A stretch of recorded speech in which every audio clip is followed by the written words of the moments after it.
Good morning all of student. Next topic discuss करते हैं friction. What is the friction, जिसे अपन simple भाषा में घर्षण कहते हैं।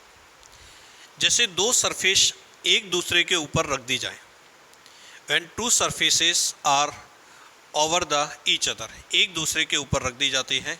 जैसे एक सरफेस इस तरीके से दे रखी है, दूसरी सरफेस हमारे पास इस तरीके से दे रखी है, और मैं देखता हूँ इन सरफेसेस को जब एक दूसरे के बीच में रखते हैं तो इन सरफेस के बीच में कुछ गैप रह जाता है। क्या रह जाता है? कुछ गैप रह जाता है। अब गैप होने के कारण जब मैं एक ऑब्जेक्ट को दूसरे के रेस्पेक्ट में स्लाइड करता हूँ, खिसकाता हूँ, सरकाता हूँ, तो इस कंडीशन के अंदर रिलेटिव आपके पास मोशन का अपोज होता है। रिलेटिव मोशन का अपोज होता है। रिलेटिव मोशन का क्या होगा? अपोज होगा। और ये जो अपोजिंग प्रोसेस होती है, इसी अपोज को अपन क्या बोलते हैं? फ्रिक्शन कहते हैं। जिसके कारण से रिलेटिव मोशन का अपोज हो रहा है, मतलब एक का दूसरे के रेस्पेक्ट में जो मोशन का आपके पास अपोजिंग हो रही है, इसी अपोज को अपन फ्रिक्शन कहते हैं। और इस फ्रिक्शन के कारण जितना फोर्स जनरेट होता है, इसे अपन बोलते हैं फ्रिक्शन फोर्स। कौन सा फोर्स बोलते हैं अपन? फ्रिक्शन फोर्स कहते हैं। क्लियर है बच्चों? कोई दिक्कत हो तो बोलो। अगर अपन बात करें दोबारा, what is the friction? When two surfaces are kept on each other, then there is gap between the surfaces, so this oppose the relative motion on each other. This opposing process is known as friction, and in this process the force will generate, this force is known as friction force. When two surfaces are kept on each other, then there is gap between the surfaces which oppose the relative motion of object, this known as friction, and due to this process the force is generated known as friction force. Clear है बच्चों?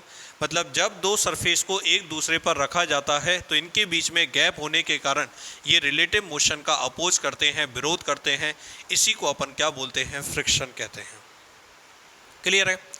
ये friction दो तरीके का होता है। पहला जो फ्रिक्शन होता है वो होता है स्लाइडिंग फ्रिक्शन, और दूसरा जो फ्रिक्शन हमारे पास होता है वो होता है रोलिंग फ्रिक्शन। दो तरीके के फ्रिक्शन की अपन बात करेंगे। पहला होता है स्लाइडिंग फ्रिक्शन और दूसरा हमारे पास होता है रोलिंग फ्रिक्शन। इट मीन्स जब किसी एक ऑब्जेक्ट को दूसरे ऑब्जेक्ट के ऊपर या सरफेस के ऊपर अपन क्या करें? लीनियर मोशन करें। जब लीनियर मोशन करें तो इस लीनियर मोशन के अंदर जितना फ्रिक्शन जनरेट होता है, इसे स्लाइडिंग फ्रिक्शन कहते हैं। इसको कौन सा फ्रिक्शन कहते हैं? Sliding friction. जैसे मान के चलो, ये मेरे पास एक सरफेस दे रखी है या एक ऑब्जेक्ट दे रखा है, इसके ऊपर मैंने दूसरा ऑब्जेक्ट रख दिया। अब मैं इसको खिसकाता हूँ। कैसा मोशन कर रहे हैं? Linear motion. तो लीनियर मोशन के ड्यूरिंग जो भी फ्रिक्शन जनरेट होता है, ये स्लाइडिंग फ्रिक्शन होता है। The friction which is generate in the linear motion, it is known as sliding friction. और जो रोलिंग मोशन के अंदर जनरेट होता है, जब आपके पास ऑब्जेक्ट की मोशन कैसी हो? रोलिंग मोशन हो, तो इस रोलिंग मोशन में जो भी फ्रिक्शन हमारे पास जनरेट होता है वो कौन सा फ्रिक्शन कहलाता है? रोलिंग फ्रिक्शन होता है। ठीक है? स्लाइडिंग फ्रिक्शन की यदि बात करें तो स्लाइडिंग फ्रिक्शन के अंदर तो क्या होता है? स्लाइडिंग में तो जब लीनियर मोशन होता है, एक दूसरे के ऊपर स्ट्रेट पाथ पर आपके पास मूव करे ऑब्जेक्ट, तो स्लाइडिंग फ्रिक्शन जनरेट होता है। अगर मान के चलो ऑब्जेक्ट लीनियर मोशन मतलब रोलिंग मोशन करता है, इस कंडीशन में हमारे पास जो भी फ्रिक्शन जनरेट होगा वो कौन सा फ्रिक्शन होगा? रोलिंग फ्रिक्शन होगा। क्लियर है बच्चों? ओके। मैं इस स्लाइडिंग फ्रिक्शन को दो तरीके से डिवाइड कर रहा हूं। ठीक है? कितने तरीके से? दो तरीके से। स्लाइडिंग फ्रिक्शन दो तरीके का होता है।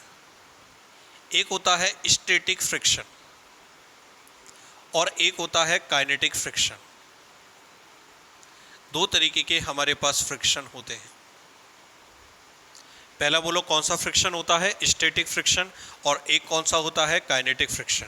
जैसे कि ये मेरे पास कोई भी रफ सरफेस दे रखी है। रफ सरफेस है, ध्यान रखना, स्मूथ नहीं कह रहा, ध्यान रखोगे कौन सी सरफेस है? रफ सरफेस है।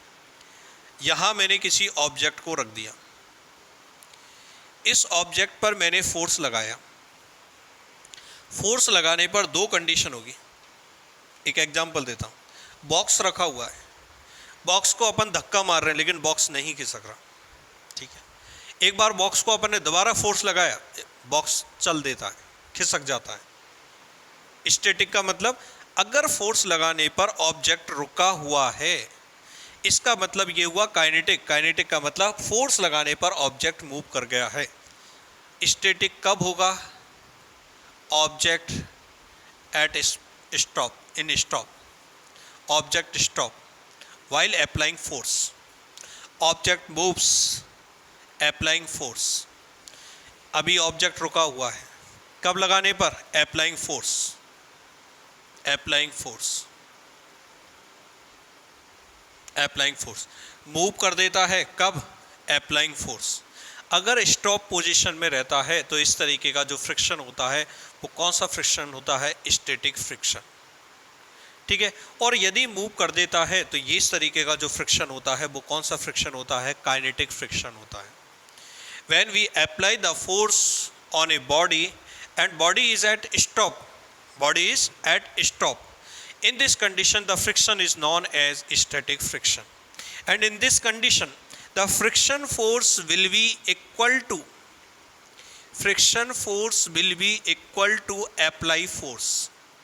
जितना फोर्स आप अप्लाई कर रहे हो उतना ही फोर्स हमारे पास फ्रिक्शन फोर्स होगा। अगेन वापस, फोर्स अप्लाई किया, ऑब्जेक्ट नहीं चला।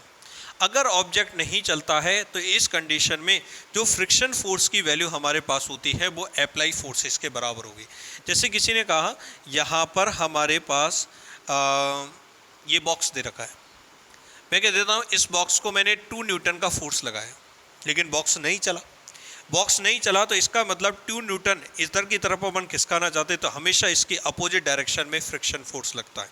तो जो फ्रिक्शन फोर्स हमारे पास लगेगा, ये फ्रिक्शन फोर्स की वैल्यू भी कितने न्यूटन होगी? 2 न्यूटन। क्लियर है? इस बात का ध्यान रखना, यदि ऑब्जेक्ट नहीं चलता है तो इन दिस कंडीशन आपके पास फ्रिक्शन फोर्स की वैल्यू अप्लाइंग फोर्स के बराबर होगी। जितना आप फोर्स अप्लाई करोगे उतना ही हमारे पास क्या होगा? फ्रिक्शन फोर्स की वैल्यू होगी। लेकिन एक कंडीशन ऐसी भी तो आ सकती है, एक कंडीशन ऐसी भी तो आ सकती है। देखना कौन सी कंडीशन आ सकती है। ये मेरे पास ऑब्जेक्ट, मैंने इस पर फोर्स लगाया, बढ़ाता गया बढ़ाता गया, एक कंडीशन ऐसी आ गई अगर इससे थोड़ा सा भी ज़्यादा फोर्स लगा दोगे, थोड़ा सा भी ज़्यादा फोर्स लगा दोगे तो ये ऑब्जेक्ट चल जाएगा। मतलब मैं ये कहूँ ठीक चलने की स्थिति में, ठीक चलने की स्थिति में, ठीक चलने की स्थिति में, अगर ठीक चलने की स्थिति में होता है इसे कहा जाता है लिमिटिंग स्टैटिक फ्रिक्शन।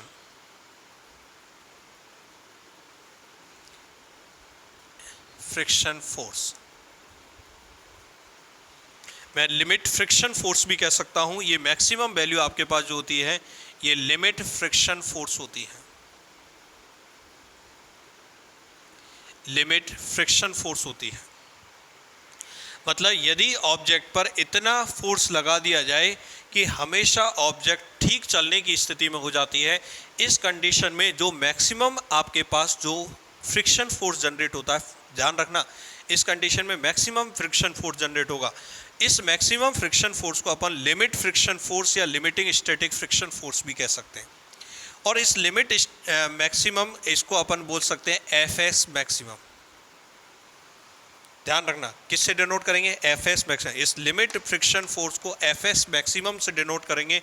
और ये जो एफएस मैक्सिमम होता है ये नॉर्मल फोर्स या रिएक्शन फोर्स के क्या होता है? डायरेक्टली प्रोपोर्शनल होता है।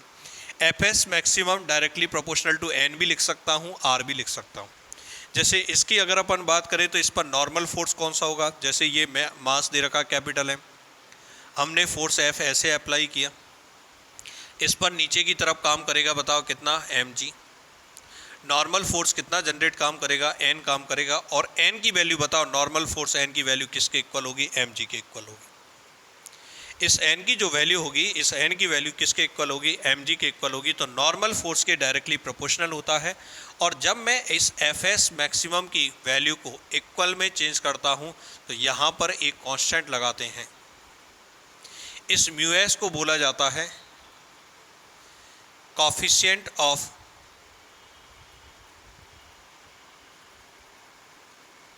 Static friction.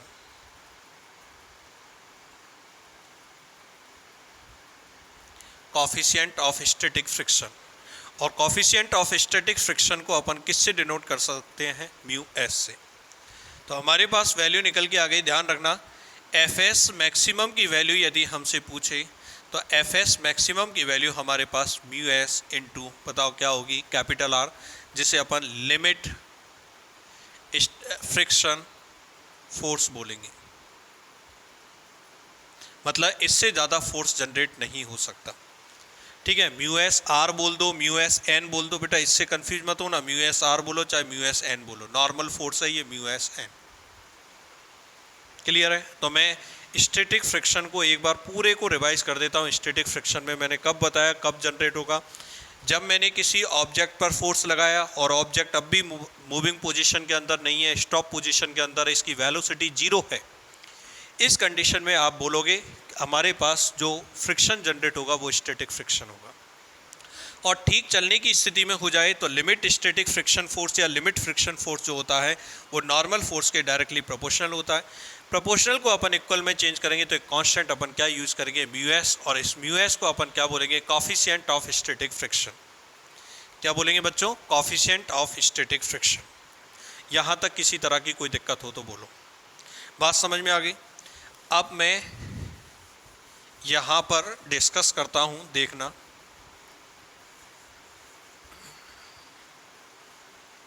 इसको लिमिट फ्रिक्शन फोर्स को लिखता हूँ सबसे पहले। तो मैं इस limit friction force F S maximum को मैं लिख देता हूँ म्यू एस आर से या म्यू एस एन से, किसी से भी लिख दो। क्लियर? अब जैसे कि एक एग्जांपल देते हैं। ये मेरे पास सरफेस है, इसका coefficient of static friction mu S की वैल्यू दे रखी है 0.2। कितनी दे रखी है? 0.2।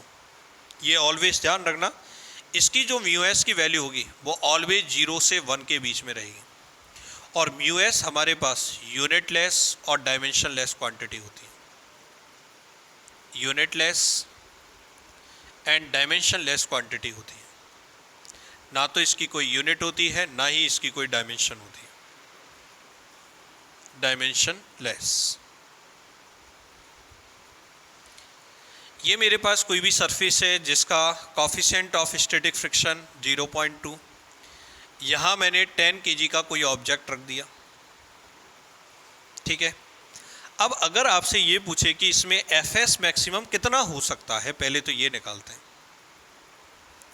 तो बताओ इस पर कितना फोर्स लगेगा? 10G इज इक्वल टू ऐसे लिख सकता हूँ 100 न्यूटन। नॉर्मल फोर्स ऊपर लगेगा कैपिटल एन। इस नॉर्मल फोर्स एन की वैल्यू या आर की वैल्यू मैं 100 न्यूटन से डिनोट कर सकता हूँ। और एफ एस मैक्सिमम अपन जानते हैं लिमिट जो फोर्स लगेगा वो कितना लग सकता है? म्यू एस इंटू एन या आर। तो म्यू एस की वैल्यू 0.2 इंटू 100। तो इस कंडीशन में हमारे पास 20 न्यूटन का मैक्सिमम फोर्स जनरेट हो सकता है।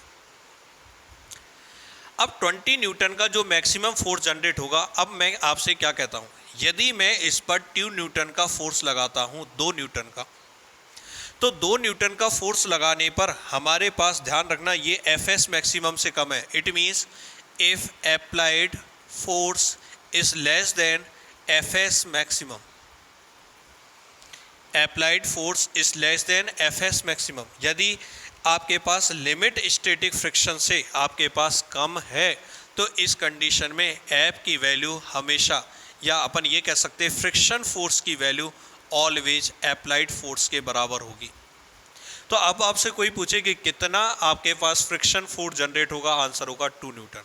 अगर मैं यहाँ पे 3 अप्लाई करता हूँ, आंसर भी 3। 4 करता हूँ 4, 10 करता हूँ 10, 15 करूँ 15, 16 करूँ 16, 20 करूँ 20, इक्वल टू लगा दो, लो 20।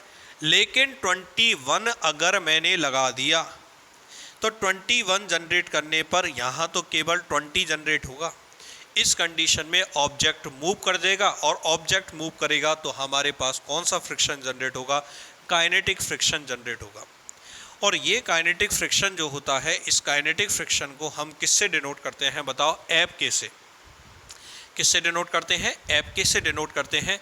और काइनेटिक फ्रिक्शन जो होता है ये भी नॉर्मल फोर्स के बताओ क्या होता है? Directly proportional.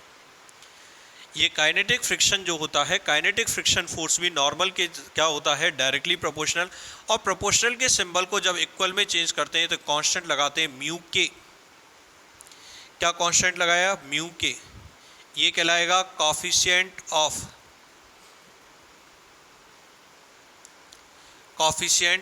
Kinetic friction.